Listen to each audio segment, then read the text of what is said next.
Yo, how's everyone doing? Welcome back for some more Forza Horizon 3. Today I'm sharing with you another car from the Hoonigan car pack, and this time it's the 1965 Ford Mustang, aka the Hoonigan Hoonicorn. So we're going to start off in the Forza Vista so I can show you the car and show you what happens if you put paint and tints and different things like that on it. Then we're going to move over to some free roam gameplay so you can see the crazy acceleration as well as the top speed of this car. Then you're going to see some racing gameplay so you can see how this thing competes in racing conditions. And then finally, we're going to end off with some free roam gameplay so you can hear the amazing sounds of this car. So I do love the 1965 Mustang. I think it's a beautiful car, and I also love the way Hoonigan customized it. I mean, it looks so nice the way they have it, and that motor setup looks absolutely awesome. And once again, the headlights and just the whole body, the spoiler, I love all of it. But I have to say, once again, the wheels, don't like the wheels all too much, but besides that, I think this is a beautiful setup and a really cool car. Now, when you do put a different paint on it, it completely takes away everything. It resets all those vinyls and everything, but the cool thing is, if you tint the windows, it actually takes away all of the vinyls, but not the stock paint itself. So all the different monster logos and the number and everything else comes off, but just the base paint that's underneath actually stays there. So I thought that was really cool. And it's weird though, because each car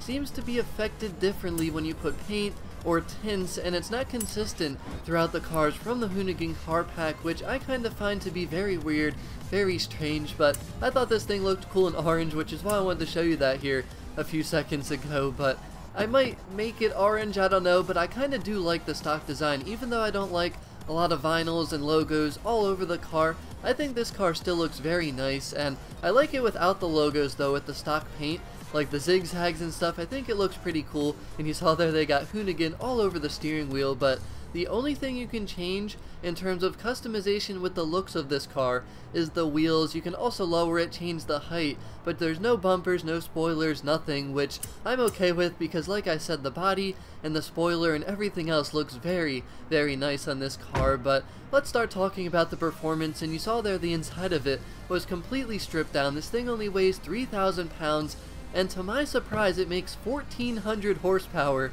1,200 torque, and it's in the middle of the S2 class all-wheel drive. Like, I was not expecting that at all, and I did not realize that it was going to be all-wheel drive. But for some reason, once again, just like the Ford Escort from this Hoonigan car pack, it's classified as an extreme track toy. Now, I'm not sure at all where they got that from. I really can't wrap my head around that, but for some reason it's listed there, and you're going to see some racing gameplay here in a little bit, but this is not an extreme track toy. I mean, the Escort was probably closer to being an extreme track toy. This thing, it's all-wheel drive, which most extreme track toys are rear-wheel drive. One exception is the Sesto Elemento, but that car makes sense. I mean, the handling is very good. This car can't handle very well. I mean, once you hit 4th gear, it just doesn't want to turn at all. But the thing is, like 1st, 2nd, and 3rd gear, the handling isn't all that bad, but the acceleration on this thing is just absolutely crazy. Doing highway pulls or any long straightaways, just accelerating from 1st or 2nd gear is so much fun in this thing. The acceleration, honestly, it reminds me of the 1-to-1, the Koenigsegg 1-to-1. But the thing is, it doesn't have the top end that the Koenigsegg has, but it definitely does accelerate faster in the lower gears simply because it's all-wheel drive. I mean, it's absolutely ridiculous, and I'm sure you saw the 0 to 60 and 0 to 100 times in the beginning of the video. I mean, we're talking under 2 seconds 0 to 60 and just over 3 seconds 0 to 100. That is absolutely mind-boggling, and I was really not expecting that with this car. Now, the top speed is supposed to be about 255, and I honestly don't think I ever hit 255, but that top speed is pretty good for the middle of the S2 class. But the problems with this thing, the braking is really not good. You're going to have to brake way earlier than most other cars when you're going around turns, especially when racing it. And like I said, the handling isn't that great, and even though this thing is all-wheel drive, the grip is really just not that good. There's just so much power. The car is pretty light, and this thing, the braking is so bad, so once you get to go to make the turn, you don't have any grip either. So turning with the car is not that great, and what I pretty much just do is drift around turns when I'm racing it, and that kind of leads me into the next thing, which, by the way, also the launch is good. I mean, it doesn't feel smooth because you do get wheel spin, and it actually feels better to launch the car not going full throttle, but the launch is still just crazy because it's all-wheel drive and makes a lot of power. But this car, like, considering how you kind of have to drift going around turns racing it, a lot of people I know probably have been drifting this thing a lot. They think it's a very good drift car, but for me personally, I didn't really like just cruising around and drifting with it. Now, yes, it can drift, obviously. I mean, it just makes so much power, and it just slides a lot. I mean, pretty much. It's very easy to get this thing sideways and make it slide, but it's just so uncontrollable, I feel like. It just slides so far, and it doesn't really just hold where you want it to go. It just goes too far. You end up sliding into walls way too easily, and I personally, I mean, again, I'm not someone who drifts a lot, and I'm not the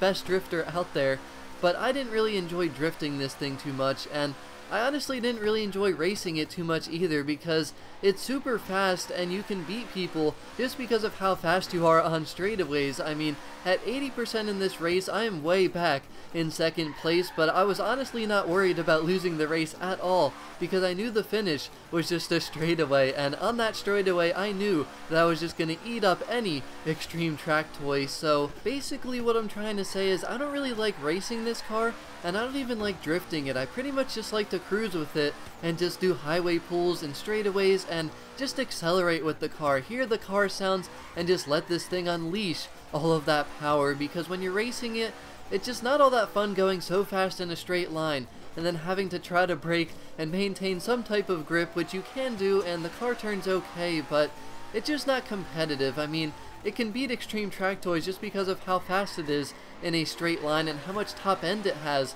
compared to most extreme track toys, but you're pretty much just drifting around any turns, which is kind of fun. I'm gonna have to say that. It was fun going around turns and drifting, but you can tell that I can't even keep up with cars when I'm doing that, just because you don't have any grip whatsoever. So I like the car a lot. I love the 1965 Mustang, and it's a ton of fun to drive, but I really don't think it's a good race car, and I don't even like it as a drift car. It's just fun to literally cruise with, listen to the car, because the sounds are absolutely crazy, and that's pretty much how I feel about it. But I'd love to hear how everyone else feels about it and what you think of this 1965 Hoonigan Hoonicorn Mustang. But as always, thank you very much for watching. I really hope you enjoy the rest of this gameplay that you're going to see here after this race, and let me know what you think of the sounds of this thing, because I think it sounds very unique and it also sounds very good. But have a wonderful rest of your day, and I'll talk to y'all again very soon.